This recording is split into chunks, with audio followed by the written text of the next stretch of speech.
Benvenuti tifosi del Napoli. Mettete mi piace a questo video e iscrivetevi al canale per rimanere aggiornati sulle notizie del Napoli.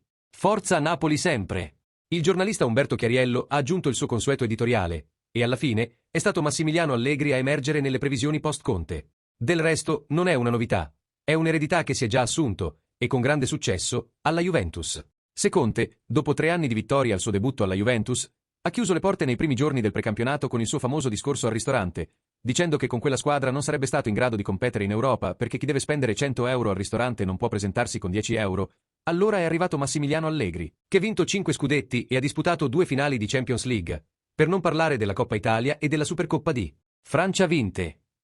Italia. Diciamo che anche Allegri beneficia di questi successi, perché da allora ha vinto solo una insignificante Coppa Italia, proprio come italiano, il suo rivale per la nazionale azzurra, che ha avuto un significato storico ben maggiore, i 60 anni senza titoli del Bologna, o anche quelli di Gattuso, povera Lazio, che Lotito. Non trovando nulla e nessuno vicino alla Lazio attualmente, la Lazio è praticamente come vittima della peste. I giocatori vogliono andarsene, gli allenatori non vogliono andare. Perché si è creato un clima così torrido nel mondo Lazio che Lotito, insieme a Gattuso e sul letto di morte, ha trovato interessi comuni. Allegri, post-Conte, sta facendo scalpore in città, tra i tifosi di Napoli, del Nord, perché non c'è allenatore con più titoli di lui, questo è certo, la sua storia parla da sé, una storia di 6 scudetti vinti, proprio come Conte. Tuttavia, Conte ha raggiunto questo traguardo in 3 città, e Allegri ora sta cercando di ripeterlo in 3 città, visto che i suoi successi si sono concentrati tra Milano e Juventus.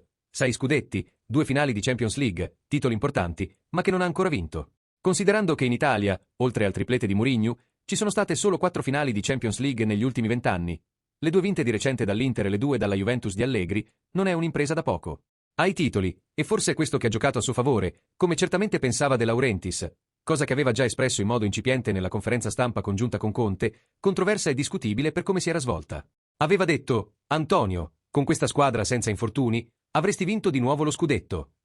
Conte, paradossalmente, ha negato, affermando che, senza gli infortuni, forse non sarebbe nemmeno arrivato secondo, contraddicendosi ulteriormente. Ma la dichiarazione del presidente chiarisce che crede di avere una squadra molto forte che, con meno infortuni e meno acquisti, può ancora competere seriamente per lo scudetto. Dopotutto, ha speso molto, e certi giocatori, lo ha detto lui stesso in conferenza stampa, non si sono adattati bene alla gestione di Conte, ma forse con un altro allenatore potranno trovare spazio e rivalutarsi. Il mio pensiero va subito a Lang, ma anche a Lorenzo Lucca, Marianucci, Rafa Marin, tutti coloro che erano assenti nell'era Conte e che stanno tornando in prima squadra.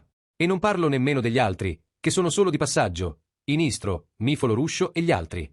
L'ex portiere del Napoli e compagno di squadra di Massimiliano Allegri in nazionale nella stagione 1997-98, ha rilasciato un'intervista al Corriere dello Sport. Di seguito le sue dichiarazioni. Cosa ha convinto De Laurentiis ad affidare il Napoli ad Allegri? Migliorare il secondo posto significa vincere lo scudetto, ma credo che la scelta di Max sia stata dettata principalmente dalla Champions League, visti gli eventi della gestione Conte. Ora, come competizione, è più importante del campionato, e la vasta esperienza di Allegri in Europa, rispetto a quella maturata in campionato, ha avuto un impatto significativo. La rosa del Napoli è competitiva e, soprattutto, soddisfa le aspettative di Allegri? La rosa del Napoli, soprattutto considerando i nomi che stanno iniziando a circolare per rilanciarla, sarebbe adatta a qualsiasi allenatore. Un gruppo molto competitivo. Sei stato compagno di squadra di Allegri in quel Napoli che, purtroppo, non ha fatto molto bene. È stata un'annata disastrosa. Abbiamo cambiato allenatore 4 volte. Abbiamo iniziato con Mutti, poi Mazzone, Galeone e Montefusco. Max è arrivato da Padova, ma non è durato lungo, ha giocato solo 7 partite, e purtroppo è successo in un periodo difficile. Quali ricordi hai di Allegri di quel periodo? Senza dubbio, un buon giocatore e una persona schietta, sempre pronto a scherzare, come un buon toscano, ma senza esagerare. Né orso né sciocco, sempre pronto a ridere. Qual è la tua opinione da tifoso del Napoli?